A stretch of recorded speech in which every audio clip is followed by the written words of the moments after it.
바울이 쓴 편지를 읽어보게 되면 이 자랑이라고 하는 것이 아주 중요한 주제입니다. 우리 인생을 살아가면서 이런 자랑을 많이 하잖아요. 외모도 자랑하고, 가문도 자랑하고, 자식도 자랑하고, 아내도 자랑하고, 돈 자랑하고, 좋은 아파트 얼마짜리에 몇 평짜리 산다, 차를 어떤 거 타고 다닌다, 자랑하는 그 종류도 굉장히 많습니다. 시골에서 올라오신 분들은 추석이나 구정이 되면은 어떤 차를 타고 이제 고향에 가는가에 따라 가지고, 야, 저 친구 성공했대, 바깥으로 드러난 것만 가지고도 이제 이렇게 자랑거리가 될 수가 있습니다. 고린도 교회에 틈탄 이 거짓 교사들도 자랑을 많이 했던 것 같아요. 아마 그들은 말을 굉장히 잘하고 카리스마가 있었고, 화려한 이력서, 또 화려한 추천서 들고 들어가서 순식간에 고린도 교인들을 들었다 놓았다 하는 거예요. 이 고린도 교인들이 순진해가지고 거짓과 참을 분간을 못하고 그 사람들에게 매혹이 돼서 사도 바울을 사사건건하게 깎아내릴 때 같이 동조해서, 바울은 외모도 보잘것없고 말솜씨도 부족하고 예수님이 직접 선택한 12명 사도 안에 들어가지도 못하고 이런저런 어떤 이야기를 해서 거짓 교사들과 고린도 교인들이 합세해서 바울을 깎아내리는 거예요. 그래서 바울이 11장 1절로부터 12장 13절까지 작심하고 자기도 좀 자랑하겠다. 그런데 자랑을 하는데 그 자랑하는 내용이 전부 다 엉뚱한 겁니다. 자기 잘난 거를 자랑하는 게 아니고, 못난 거 자랑하고, 성공한 거 자랑하는 게 아니라 실패한 거 자랑하고, 지혜로운 거 자랑하는 것이 아니라 어리석다는 거 자랑하고, 강한 것을 자랑하는 것이 아니라 연약함을 자랑하는 거예요. 다분히 이런 정반대의 자랑을 한다는 것은 고린도 교회에 침입한 거짓 교사들, 또 고린도 교인들을 제대로 이끌어가기 위한 어떤 반어법적이고 풍자적인 것이고 비꼬미라고 볼 수 있는 거예요. 십자가에 달리신 그리스도 예수를 정조준해서 사도가 그리스도를 위해서 고난받지 않고 그리스도 이름을 팔아가지고 이윤을 추구하고 인기 박수갈채 어디 가든지 화려하게 이렇게 되는 것, 그 진정한 사도가 아니라는 거죠. 진정한 사도의 길, 진정한 사역의 길, 진정한 교회의 길이 어떤 길인가를 가르쳐주는 말씀이 고린도전서, 고린도후서인데, 특별히 이 바보 연설로 알려진 부분은 바울을 연구하는 학자들의 비상한 관심 불러일으키는 부분입니다. 자, 오늘은 이 바보 연설의 절정에 이르는 가장 중요한 핵심이 오늘 읽은 말씀입니다. 세 가지 에피소드를 이야기하거든요. 첫째는 다메섹에서 죽을 뻔했는데 극적으로 광주리를 타고 창문으로 이렇게 빠져나가서 이렇게 도망갔다, 도주했다. 지금 이 옛날 이야기를 하거든요. 다메섹이라고 하는 것은 바울이 회심하기 전에 예수 믿는 사람들을 잡아들이기 위해서 체포영장을 옆구리에 끼고 진격해 들어갔던, 아주 의기양양하게 들어갔던 곳이 다메섹인데, 그 시리아 수도인 다마스커스에서 죽을 뻔했는데 극적으로 누군가 알려줘가지고 망태기를 타고 창문으로 이렇게 해가지고 성 밑으로 내려고 도망갔다. 이게 첫 번째 에피소드예요. 두 번째는 사역자들에게서 최고의 영광, 최고의 자랑거리는 보통 사람이 하기 어려운 환상과 계시를 보고 들었다. 이 신비 체험보다 더 중요한 것은 없을 거예요. 그런데 바울이 3층천에 들려 올라갔다는 거예요. 고대 유대인들은 천국도 1층, 2층, 3층 혹은 7층까지 있다고 봤는데, 이 3층이라고 하는 것은 하늘의 지성소, 하나님이 계시는 곳, 성도가 마지막 세상을 떠나가지고 궁극적으로 올라가야 할 어떤 최종 목적지가 이 삼층천인데 거기에 들려 올라갔다는 거예요. 아마도 이런 고백을 하는 이유는 고린도 교회 안에 몰래 들어온 거짓 교사들이 이런 신비 체험을 자랑했던 것 같아요. 나는 이런 계시, 이런 환상 듣고 보았다. 그러면서 진정한 사도권이 신비 체험에 있는 것으로 그렇게 떠벌렸기 때문에 바울이 이런 이야기를 하는 것 같아요. 근데 이제 조금 있다가 우리가 이제 말씀을 들여다보겠지만 사도 바울은 이 체험을 자기가 했다고 말하지 않고 제3자가 한 것으로 소개를 해요. 이런 체험한 사람 내가 알고 있다.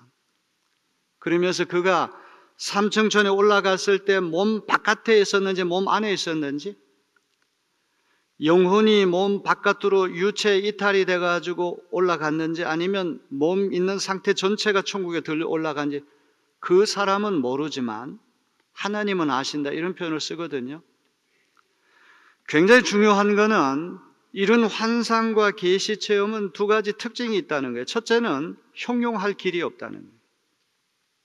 이거는 어떤 언어 표현을 하더라도 이건 설명할 길이 없다는 게 첫 번째고, 두 번째는 이건 하나님이 절대 말하지 말라, 금기사항이에요. 거룩한 금기사항이에요.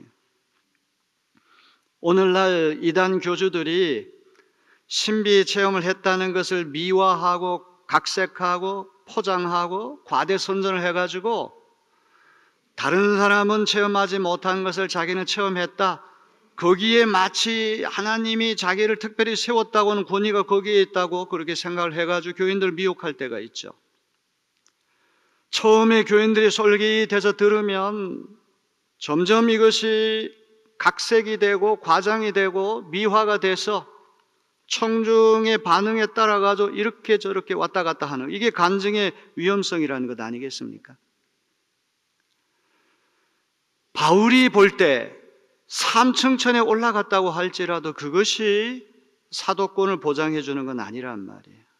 그거는 말로 형용할 수 없는 것이고, 그런 체험을 했으면 입을 딱 다물고 금기사항이에요. 그걸 말하면 안 된다는 거예요. 그 다음에 이제 세 번째 에피소드는 무엇입니까? 이런 삼층천에 올라간 놀라운 신비 체험을 이야기한 다음에 갑자기 찌르는 가시, 육체의 가시, 사탄의 사자. 가시라고 하는 것은 금속이나 유리 조각이 이렇게 부서져 가지고 콕콕 찌르는 겁니다. 엄청나게 통증이 있어요. 아주 짜증납니다. 귀찮습니다. 아주 힘들어요. 이 육체의 가시가 너무 괴롭히니까 자기에게도 힘들고, 복음 전파하는 사역자가 이런 육체의 가시를 품고 있으면 하나님께 영광 안 되고 복음 전파에도 방해되는 거 아닙니까? 3번씩 하나님께 기도했다는 거예요. 바울과 같은 대사도가 3번씩 기도했다는 이야기는 40일 금식 기도를 3번 했다는 말 아니겠습니까? 하나님이 응답해 주셔야 되죠. 그런데 하나님 뭐라고 기도 응답을 주시는가 하니, 내 은혜가 너에게 족하다. 그냥 가시 간직하고 있어라. 약할 때 강해지는 법이다. 그 기도 응답을 받은 다음에 바울이 실망했다고 되어 있지 않고 도리어 크게 기뻐했다. 이게 영적인 깨달음이에요. 오늘 여러분들이 이런저런 약함과 어려움과 고난이 있다고 할 때 왜 이거 좀 제거해달라고 하나님께 그렇게 기도했는데 하나님 응답이 그냥 갖고 있어라, 실망하지 말고 바울의 영적인 깨달음처럼 도리어 크게 기뻐하는 그런 여러분 되시기를 주님의 이름으로 기원합니다. 그 2부 예배에 그 설교를 하기 전에 갑자기 불현듯 하나님께서 저에게 어떤 주시는 음성은 생각을 전환시키고 발상을 전환시키는 것, 이게 예수 믿는 우리가 해야 할 아주 중요한 일이다. 세상의 가치관하고 그리스도를 따르는 가치관은 달라야 된단 말이죠. 늘 내가 부끄러워하고 늘 내가 전전긍긍하면서 감추고 싶었던 그거, 하나님 이거 좀 없으면 저 너무 좋겠는데요, 이것 때문에 다른 사람들이 영광 안 됩니다. 아무리 기도해도 주님이 주시는 그냥 갖고 있어라. 그럴 때 네가 더 나를 의지하고, 그럴 때 네가 약할 때 더 강해지는 법, 네가 어리석을 때 너가 더 지혜롭게 되는 법이다. 이런 음성을 듣고 크게 기뻐할 수 있다면 그게 예수 믿는 우리의 삶이 진짜 궤도에 들어갔다는 말이 아니겠습니까? 첫 번째로 다메섹에서 어떤 왕의 방백이, 왕의 신하가 바울을 잡아가지고 죽이려고 했을 때 누군가 이걸 알려줘가지고 창문으로 광주리를 내려가지고 성 밑으로 도주했다는 이야기를 11장 32절 33절에 말하거든요. 자, 이거는 자기 고난을 이야기하는 겁니까? 굴욕을 이야기하는 것일까요? 이 말씀을 제대로 이해하기 위해서는 2000년 전 그리스 로마 시대의 전쟁에 대해서 알아야 돼요. 전쟁에서 제일 중요한 것은 공성작전이에요. 성을 공격해가지고 성을 탈환해야 돼요. 그러면 적진에 들어가기 위해서 사닥다리를 세우고 화살이 빗발치는 돌멩이가 날라오고 하는 그것들을 다 이겨내고 용맹무사하게 제일 먼저 사닥다리를 타고 성 안에 첫 발을 내디디는 용사, 이 용사에게 주는 면류관이 있어요. 상이 있는데 그거를 코로나 무랄리스, 라틴어로 코로나 무랄리스, 성벽 면류관이라는 거예요. 제일 먼저 그 무서운 성벽을 타고 기어 올라가가지고 그 성 안에 첫 발을 내딘 용사에게 주는 영광스러운 면류관이 성벽 면류관이라는 거예요. 그런데 바울은 성벽 면류관 얘기를 하는 것이 아니라, 이 전쟁 영웅 이야기를 하는 것이 아니라 망태기를 타고 자기 한 목숨을 살리기 위해 가지고 창문으로 몰래 도망친 폐주병 체험을 이야기를 합니다. 상당히 굴욕적인 것이죠. 그 옛날 다메섹에 의기양양하게 입성했던 바울의 모습과는 사뭇 다른 모습이에요. 도망치는 바보, 수치스러운 폐주 체험을 지금 여기 이야기하고 있잖아요. 바울은 이런 굴욕이 그리스도를 위한 굴욕이다, 복음을 위한 굴욕이다. 코로나 무랄리스, 어떤 성벽을 제일 먼저 타고 올라간 사람 영웅에게 주는 그런 면류관이 아니라 저기 밑으로 도망치는, 망태기 타고 도망치는 그 모습. 바울이 이런 이야기를 하는 의도가 어디에 있는지를 한번 생각해 보시길 바랍니다. 두 번째로, 이제 내려간 이야기를 하다가 이제 두 번째 에피소드로 올라간 이야기를 해요. 한 목숨을 살리기 위해서 망태기 타고 내려온 이 체험이라는 것, 끔찍한 바닥 체험일 터인데 이제는 최고 영광스러운 삼층천에 올라간 이야기를 하거든요. 이 보통 사람이 체험하기 어려운 신비 체험입니다. 입신이라고 하는 것. 그런데 이것이 약점입니까? 장점입니까? 아무리 읽어봐도 이거는 장점이겠죠. 이건 누구도 체험할 수 없는 거를 바울이 체험했다고 하는 건 굉장히 영광스러운 일이에요. 자기의 사도권을 이야기할 때 너희들 체험하지 못했던 건 난 체험했다, 얼마든지 자랑할 수 있는 거 아닙니까? 근데 바울이 굳이 약점을 쭉 자랑하다가 왜 장점인 것처럼 보이는 이 이야기를 두 번째 소개를 할까요? 도대체 어떤 의도로 자신이 체험한 환상과 계시 체험을 돌발적으로 여기서 끄집어내는 걸까요? 여기 이 말씀을 보게 되면 바울은 이거를 자기가 체험했다고 이야기를 하지 않고 제3자가 체험한 것으로 소개를 해요. 환상과 계시라고 하는 것은 하나님 주신 최고의 영적인 선물이죠. 환상은 주로 눈으로 보는 현상이고 계시는 주로 귀로 듣는 현상일 터인데, 이거는 보통 사람이 일생일대 한 번도 경험할 수 없는 아주 특별한 체험이에요. 그런데 이거를 자기가 한 것이 아니고 그런 체험한 사람을 안다는 식으로 소개를 하고 있어요. 그리스도 안에 있는 사람이라는 표현을 썼는데 도대체 이 사람이 바울의 동역자 중에 누구를 이야기하는지, 아니면 고린도 교회 틈탄 거짓 교사들을 이야기하는 것이냐, 아니면 바울 자신의 이야기인지 논란이 되는 구절이에요. 그러나 저는 문맥으로 보면 분명한 것은 이 바울의 자전적인 체험이 틀림없다는 것이죠. 근데 왜 자기가 했다고 그러지 않고 그런 삼자가 한 것으로 소개를 할까요? 참 이게 귀한 것 같아요.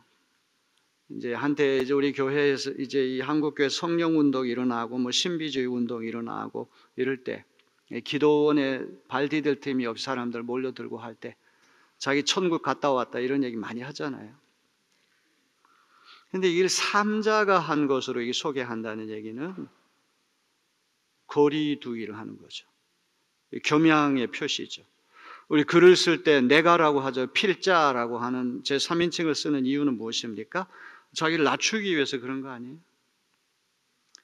이건 누가 봐도 일생일대에 한 번 할까 말까 대단한 체험인데 이거 자기가 했다고 얘기하지 않고 나 그런 체험 한 사람 압니다. 그만큼 극도로 이런 신비 체험에 대한 것들을 꺼리는 바울의 심정을 읽을 수가 있어요. 그리고 이거는 형용할 수가 없다. 하나님이 보시는, 하나님이 보여주시고 들려주시는 신비한 환상과 계시인데 인간의 언어로 담을 수가 없는 거죠. 그래서 바울이 여기서 몇 번 얘기하는 게 그가 몸 밖에 있었는지 몸 안에 있었는지 나는 모르지만 하나님은 아신다. 영혼이 몸 바깥으로 뛰쳐나와가지고 유체 이탈이 돼서 영혼이 올라간 건지 아니면 몸 전체가 하늘로 들러 올라간지 나는 모르거니 하나님 아신다. 형용이 불가능하다는 말하고 또 하나는 이거는 허용돼서는 안 돼. 말해서는 안 된다. 이 금기다. 자기 혼자 고이 간직하고 입을 다물고 있어야지 그 자랑하고 떠벌리고 다니는 거. 환상과 계시 체험의 두 가지 바울이 주는 원칙을 어기는 것이 되는 거예요. 그런 일에 절대 미혹돼서는 안 돼요. 그런 체험은 거의 홀로 간직하고 남에게 발설해서는 안 된다는 거죠. 그 다음에 바울은 이 일이 14년 전에 일어난 일로 소개를 하거든요. 아마 이 고린도후서가 55년, 56년에 기록됐다면 41년, 42년쯤에 일어난 사건이에요. 14년 전에 일어났다는 시간을 굳이 밝히는 이유는 이게 자주 있는 일이 아니란 말이죠. 이거는 일생일대 딱 한 번 있을까 말까 한 진기한 체험이라는 거죠. 셋째 하늘, 3층천이다 7층천 이런 표현을 하는데 고대인들의 세계관으로 볼 때 하늘의 꼭대기, 하늘의 지성소, 하나님이 거하시는 가장 높은 곳, 마지막 하늘, 이 3층천은 그 다음에 나온 낙원인과 동일한 것으로 보여집니다. 하나님이 거하시는 지성소이자 하나님 백성이 궁극적으로 도달하게 될 천국을 말하는 것인데 14년 전에 바울은 여기에 들려 올라갔다는, 이게 자기 의지나 자기 힘으로 들려 올라간 것이 아니라 하나님의 은혜로, 하나님의 초월적인 능력으로 그렇게 됐다는 것이죠. 자, 이제 12장 5절에 가면 이 두 번째 에피소드를 소개한 다음에 바울은 뭐라고 고백을 하는고 하니? 내가 이런 대단한 체험을 했지만 나는 내 약점밖에는 자랑하지 않겠습니다. 이렇게 하면서 세 번째 에피소드로 넘어가요. 두 번째 이 자랑이고 영광인 얘기를 굳이 이 세 번째 에피소드를 소개하기 전에 앞에서 이야기하는 것은 내가 이런 대단한 체험을 했음에도 불구하고 고린도 교회 몰래 틈타가지고 이런 신비체험 저런 신비체험 했다고 하면서 고린도 교인들을 사로잡는 그런 거짓 교사들 못지않게 대단한 체험 했지만 나는 그런 자랑하려고 하는 것이 아니라 나의 약점을 자랑하겠습니다. 그 세 번째로 넘어가기 위해서 하나의 징검다리 형식으로 두 번째 에피소드를 소개하는 거예요. 자, 이제 중요한 거는 오늘 우리의 초점은 다분히 7절로부터 9절이에요. 이 바보 연설의 절정이에요. 가장 중요한 부분입니다. 우리 7절 말씀 한번 다 같이 읽어볼까요?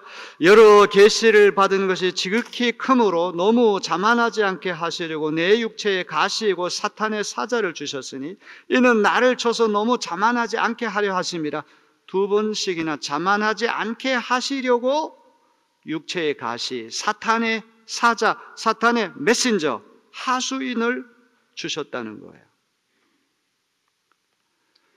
이렇게 놀라운 환상과 계시 체험이라는 게 지극히 큰 것인데 이거를 계속 자랑하다 보면 자만해질 수가 있으니까 하나님이 육체의 가시, 사탄의 사자를 보내주셨다는 거예요. 육체의 가시는 전후 문맥으로 보면 하나님 주신 은총의 선물인데 또 사탄이 보낸 하수인이라고 하는 표현, 이게 참 이중적이에요. 사탄도 하나님의 영역 밑에, 하나님 권세 밑에 있기 때문에 때로 우리에게 고난을 전달하는 하수인 역할을 할 수 있다는 걸 보여주는 것이죠. 그럼 육체의 가시, 사탄의 사자가 도대체 뭘 얘기합니까? 세 가지를 얘기할 수 있어요. 첫째는 육체적인 질병. 바울은 고질적인 질환이 있었습니다. 안질, 간질, 편두통, 열병, 언어장애. 일생 이런 육체적인 질고에 시달려서 이거 얘기하는 게 아니냐. 두 번째는 과거에 예수 믿기 전에 교회를 핍박하고 예수 믿는 사람들을 괴롭혔는데 그 죄책감, 공황장애, 불안장애, 성적인 유혹, 심리적인 압박감일 것이다. 이렇게 해석하는 방법이 있고, 세 번째는 적수들. 가는 곳마다 바울을 괴롭히는 원수들이 있었잖아요. 근데 바울 서신 읽을 때마다 참 감탄하는 거는 꼭 이런 이야기를 할 때 특정하지 않는 공통점이 있어요. 막연하게 모호하게 얘기한다는 얘기는 이 세 가지 다 얘기할 것이다. 그야말로 복음을 전파하면서 당해야만 했던 전인격적인 고난, 전인격적인 고통, 일체를 아우르는 포괄적인 용어가 육체의 가시, 사탄의 사자라고 하는 것이죠. 근데 이게 쳤다는 말은 콜라피조라고 하는 말인데 이게 권투 용어예요. 권투 선수가 상대방 얼굴을 가격을 해가지고 눈두덩이가 시퍼렇게 멍이 들 정도 때리는 행위. 바울이 당연히 하나님 앞에 무릎을 꿇고 기도했겠죠. 하나님, 저도 힘들고 제가 이렇게 육체의 가시, 사탄의 사자에 괴롭힘 당하면 복음 전파에도 방해될 거 아닙니까? 하나님, 영광 가리고 덕을 세우지 못하니까 좀 빼달라고 3번 간구했다는 거예요. 40일 금식 기도를 3번 할 정도로 이 문제를 놓고 기도했는데 9절에 다 보세요. 주님께서 어떻게 기도 응답이 왔습니까? 주님께서 나에게 이르시기를 나의 은혜가 너에게 족하도다. 이는 내 능력이 약한 데서 온전하여짐이라 하신지라. 자기가 원했던 기도대도 되지 않았다는 말이에요. 하나님 응답은 육체의 가시 그냥 간직하고 있으라는 거예요. 보통 사람 같으면 실망하겠죠. 내가 이렇게 기도했는데 하나님 내 기도 안 들어주신다고. 그런데 그 다음이 중요한 말 아닙니까? 그러므로 도리어 크게 기뻐함으로 나의 여러 약한 것들에 대하여 자랑하리니 이는 그리스도의 능력이 내게 머물게 하려 함이라. 오늘 예수 믿는 우리가 신앙생활을 하면서 은혜를 받는다는 것은 어떤 생각의 전환, 발상의 전환. 내가 통상적으로 생각했던 거하고 하나님이 하시는 일은 다르구나. 거기에 우리가 은혜를 받고 우리가 깨달음을 얻는다면 우리 믿음이 더 성숙해지지 않을까요? 도리어 실망하고 슬퍼한 것이 아니라 도리어 크게 기뻐했다고 고백하잖아요. 내 은혜가 내게 족하도다. 이는 내 능력이 약한 데서 온전하여짐이라. 어찌르는 가시 때문에 자기도 힘들고 복음 전파에 방해될 것 같고 하나님 영광 가리고 덕이 안 될 것 같아가지고 빼달라고 그랬는데 간직하고 있어라. 그래야지만 내 은혜가 너에게 족하고 그래야지만 너 약할 때 더 강해질 수 있다. 고린도후서 4장 7절에 보면 보배를 담은 질그릇이라는 표현 우리가 들었습니다. 그릇은 보배를 담는 것만 하죠. 그릇이 보배를 만들 수는 없는 거예요. 우리가 질그릇과 같이 깨지기 쉬운 연약한 그런 존재라고 할지라도 우리 안에 들어오시는 하나님이 지혜롭고 강하시고 부요하신 분이기 때문에 그 하나님을 우리 심령에 모시면 우리 연약하더라도 하나님 우리를 통해서 강하게 역사하시는 것을 믿으시길 바랍니다. 10절은 이제 결론이에요. 가시 체험에 대한 결론이에요. 그러므로 내가 그리스도를 위하여 약한 것들과 능욕과 궁핍과 박해와 곤고를 기뻐하노니 이는 내가 약한 그때에 강함이라. 약한 것들이 여기 중점이에요. 약한 때 강해지고 약한 것 자랑한다고 했기 때문에 약한 것들이 뭐냐? 4가지 얘기하잖아요. 능욕, 궁핍, 박해, 곤고. 바울이 그냥 이 약한 것들 능욕, 궁핍, 박해, 곤고를 자랑하고 기뻐한다는 얘기하지 않아요. 그 자랑하며 기뻐하면 그 정신병자죠. 사디스트, 마조히스트, 가학성, 피학성, 정신병자예요. 여기 앞에 중요한 그리스도를 위하여, 휘페르 크리스투라고 하는 말, 이게 제일 중요한 것이죠. 저는 이 말씀을 읽으면서 참 은혜를 많이 받았어요. 다윗이 군사력도 약하고 무기도 없고 할 때 하나님을 의지하고 납작 엎드렸을 때 항상 이겼거든요. 근데 어느 순간에 강성해졌어요. 병력도 많아지고 무기도 좋아지고. 그러니까 야, 이제 군인 숫자가 얼마 되는가 한번 계산을 해보자. 근데 졌단 말이에요. 우리가 굉장히 자부심을 느끼는 그것이 우리를 해칠 수가 있거든요. 압살롬이라고 하는 사람은 발끝에서부터 머리 정수리까지 흠이 하나도 없는 성경에 나오는 최고의 미남이 압살롬인데 그의 매력 포인트는 치렁치렁 허리까지 내려오는 머리카락이에요. 머리카락이 아주 바짝바짝 빛이 나고 윤기가 있어요. 청동 거울 앞에서 도끼빗을 가지고 그 허리춤까지 내려오는 머릿결을 빗는 것이 그의 기쁨이야. 항상 자부심을 가지고 압살롬이 나타나면 전부 다 머리카락을 보고 환호성을 질렀단 말이에요. 그런데 압살롬이 어떻게 죽었습니까? 도망가다가 그 머리카락이 상수리 나무에 걸려가지고 그것 때문에 죽었단 말이에요.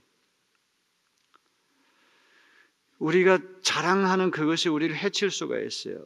필화, 누가 당합니까? 글 잘 쓰는 사람 당하죠. 설화, 누가 당합니까? 말 잘하는 사람이 설화를 입어요. 말 못하는 사람은 그런 일 당할 경우가 아주 적어져요. 요즘에 우리 텔레비전 뉴스에 명태균인가 뭔가 하는 사람이 나타나가지고 나라 안을 완전히 뒤집어 놓고 있잖아요. 아마 상당히 똑똑한 사람이겠죠. 대통령 영부인을 쥐락펴락할 정도니까. 그런데 너무 똑똑하고 너무 말 잘하고 이러다 보니까 그게 부메랑이 돼서 자기 넘어지는 거 아니겠습니까? 우리 항상 부끄럽게 생각하고 이건 내 아킬레스건이고 감추고 싶은데 지난 날을 되돌아보니 그것이 더욱더 겸손한 마음으로 하나님께 무릎 꿇고 의지하게 만든 그런 것이 되었고 그것 때문에 내가 오늘의 내가 있게 되었구나. 저는 충청북도 도담산봉 단양팔경 거기 아주 참 어려운 집안에서 태어나고 자라가지고 중학교 졸업하고 고등학교도 못 갈 형편이 됐어요. 아주 시골 촌놈이라서 서울 구경 서대문구 냉천동 그 감신 고등학교 졸업하고 입학 원서 사러 갔을 때 처음 서울 올라가 봤어요. 지금은 뭐 서울이고 제주도고 뭐 전라도고 경상도고 이 차이가 다 없어졌지만 옛날 서울 하면 대단하잖아요. 서울 사람들은 뭔가 좀 다른 것처럼 느껴지고 말도 표준어를 쓰고 그 열등감이라는 게 얼마나 많이 생기지 몰라요. 고속버스 타고 이 시골 내려가게 되면 가슴이 두근두근거리고 또 올라올 때 야, 이렇게 치열한 서울에서 내가 어떻게 내가 살지? 그 두려움. 그거 여러분 겪어보지 않은 사람 모릅니다. 그 불안감, 열등감 이런 거. 그리고 집안의 식구들 가운데 누구도 공부 많이 한 사람이 없으니까 나라도 열심히 공부해야 되겠다. 이 공부에 대한 어떤 욕심이 생기고 다 이렇게 하는 이유가 이게 모든 게 다 넉넉하고 부유하고 모든 게 잘 됐다고 한다면 오늘의 제가 있을 수 없을 것 같아요.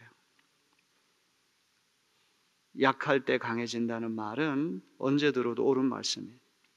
너무 강해서 하나님께 쓰임받지 못한 사람 많아도 너무 약해서 쓰임받지 못한 사람은 없는 거예요. 아멘? 그냥 무조건 약해서 되는 게 아니라 그리스도 안에서 약해지는 걸 얘기하는 거겠죠. 그죠? 서울의 어떤 교회는 무슨 우리 감리교는 기획위원회 당회를 할 때 내각 회의를 하는 것 같아. 뭐 장관에다가 뭐 우리나라 기라성 같은 사람들 쫙 모여가지고 회의하는 그런 교회 있다는 얘기를 들었어요. 뭐 솔직하게 우리끼리 얘기하지만 우리 교회에 뭐 그렇게 대단한 사람이 있습니까? 이건 우리에게 자조 섞인 얘기가 아니라 그래도 140년 동안 하나님이 이 교회를 이끌어 주시고 하려고 했던 거 다 했어요. 어떻게 됐습니까? 우리가 잘나서 했습니까? 하나님 우리를 도우신 줄로 믿습니다. 다 앞적 엎드려 주여 주여.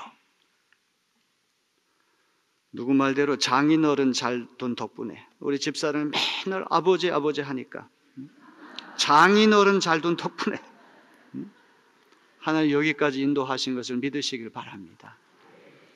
오늘 어떤 어려운 형편에 있든지 이 말씀 하나님 주시는 일생일대에 여러분 생각을 바꾸고 발성을 전환시키는 도리어 크게 기뻐할 수 있는 그런 은혜가 저와 여러분에게 있게 되기를 주님의 이름으로 기원합니다.